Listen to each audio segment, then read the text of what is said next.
What's up? How's it going today, guys? So today this video topic is going to be on risk.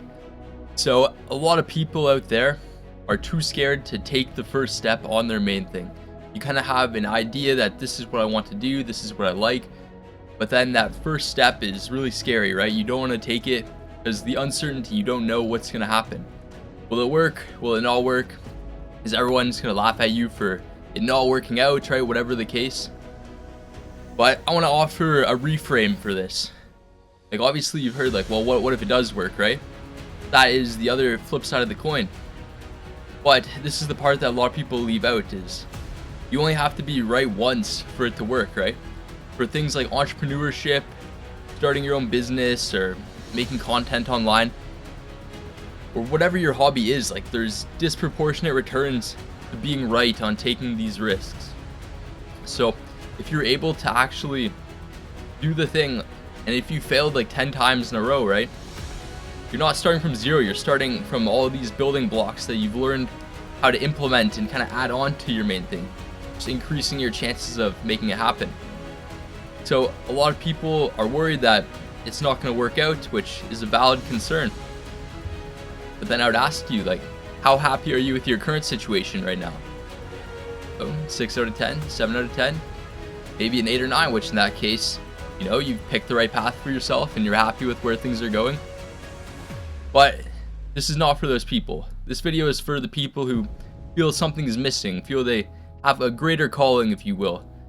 You know, that feeling that you're meant for more. And I get it though, because when you say take risk, what does that mean? That usually means investing either time, money, effort, one of these three things for the most part into yourself, right? And from what I know, there's like three main ways for like the average person to invest in themselves to be able to make a good return. So the first way is like the S&P 500. You invest in like the BlackRock or Vanguard S&P 500. Maybe you get like 10 to 30% a year, right? Which is a pretty good return.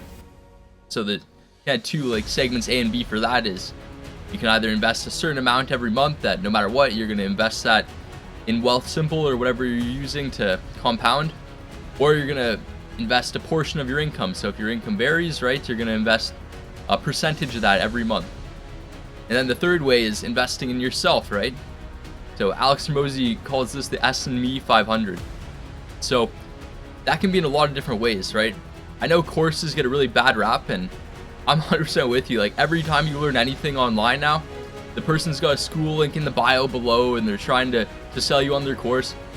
Because people have realized the best way to make money online, or for young people at least to make money from starting from nothing, is to just sell other people on how to do the thing that they're selling them on doing.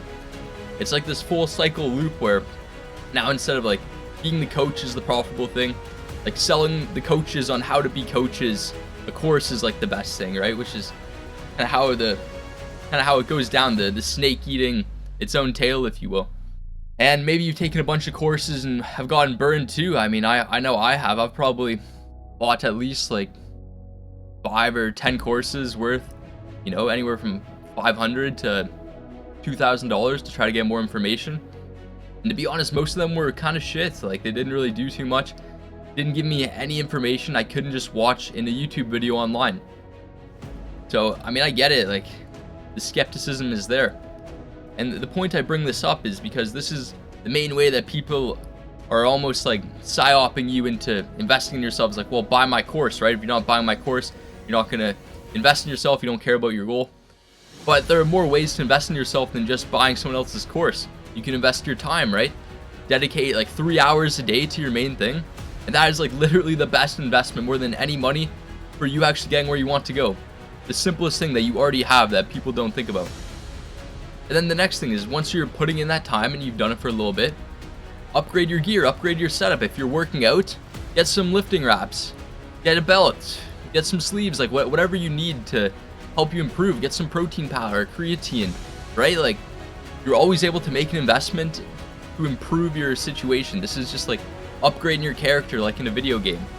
Or for filming, right? You can get more lights, like better background props, better camera, better lens. Like, there's always something that you're able to upgrade to make yourself like 1% better, a little better. But then you're also able to do this with software, right? Get some software that will help speed up your process of whatever you're doing. Because you only have so much time, and AI is taking over, and yeah, maybe in 5-10 years, none of us are going to have a job. It's going to be universal basic income, and we're all screwed. But in the meantime, you got to do what you can, right? So you got to pick something, and this should inspire urgency instead of fear. Like, you should be like getting on this like today instead of putting it off. Because what if whatever you're doing, whatever job you're doing that's comfortable right now, is not even a job in 5-10 years? It's all automated to the AI. The robots are doing it all, and now you're left with just doing what you want, right? And I don't know if I buy into the whole, oh, we're just going to be like poets and authors and stuff when the AI takes over, just completely creative pursuits. Because then how are people going to pay for things from the company? What, you get like a income every month? But the topic for another video. And check out Simulated Leviathan if you want some deep lore on that sort of thing. But yeah, I mean, playing it safe is often the riskiest move, because you have no security from your job anymore. Your employer, they could let you go, and you're basically training the AI now to take over whatever you're doing. I mean, if you're in the blue collar work, you're probably safe for another 10-20 years. But then what happens when all the white collar jobs are taken over? Then everyone's going to shift into the blue collar work, because that's all the work that's left, and then the competition goes up, and then the people who are the best at business and getting more clients or have the best reputation stuff are going to be the ones that win, and everyone else is going to die off anyways. Just simple economics, right? So playing it safe is often the riskiest move. If you do nothing, your situation is bound to not change. People on their deathbeds will often think back and regret what they didn't do versus what they did do. Like, you're never going to be on your deathbed and being like, oh, I'm so upset that I decided to try working out, or that I decided to try this business, this side hustle. Because it's that chance that, what if it did work? And the thing is, you can be wrong 10 times in a row, but the return is so disproportional that if you're right one time and get a home run, that could pay 1,000, 10,000, 100,000 times over for the 10 times that didn't work, versus just the average path, the safe path that you could have taken that is not getting you in the position you want to be either. Now, I'm not saying go all in is your best option. Like, maybe hedge your bet, right? Have some income coming in and then have something you're working on the side. You only need a couple hours a day, right? But make sure you're not just letting your life go by and you're not actually taking a shot on something that you actually care about, something you're actually passionate about. Because at the end of the day, like, you have money, you have stability, but if you're not actually doing your life purpose, what you feel like you're meant to do, like, you're always going to feel like something is missing, and this is going to give you a nagging sense of a lack of fulfillment in that type of area in your life, right? And remember, opportunities only look like opportunities in hindsight. Like, take Bitcoin, for example. People in 2014 were like, this could be a scam, I'm not going to do it. This guy spent like 100 Bitcoin on a pizza, right? He would be worth like over multi-million dollars right now, right? Like $100 million or something. Or $10 million. But in hindsight, stupid decision. In the moment, he's like, this could go to nothing, but I can get a pizza right now. So if it doesn't look like an opportunity right now, people are skeptical or like, well, will this work? Like, I don't know. Like, you gotta have the most like self-belief in your own choices and actions, because if you don't bring up the morale and have enough belief that it'll work, you will hit that valley of despair, right? It starts the same with everything. You start off here in uninformed optimism, right? Just starting things are good. Then it goes down a little bit. Then to the valley of despair, right? Where, you kind of realize the negatives of whatever you picked. The hard part, right? The reason why, not everyone is able to do the thing. Then you get up a little bit. Now you're in informed pessimism. This is when you realize what the shit parts are, but you keep pushing, and that's how you get to success. But that valley of despair to success part can take years, right? It can take multiple courses. All these little courses are building blocks, right? It's not like this course didn't work or it was a scam. It's just another building block onto the next, until you have all the pieces required to be able to do the thing.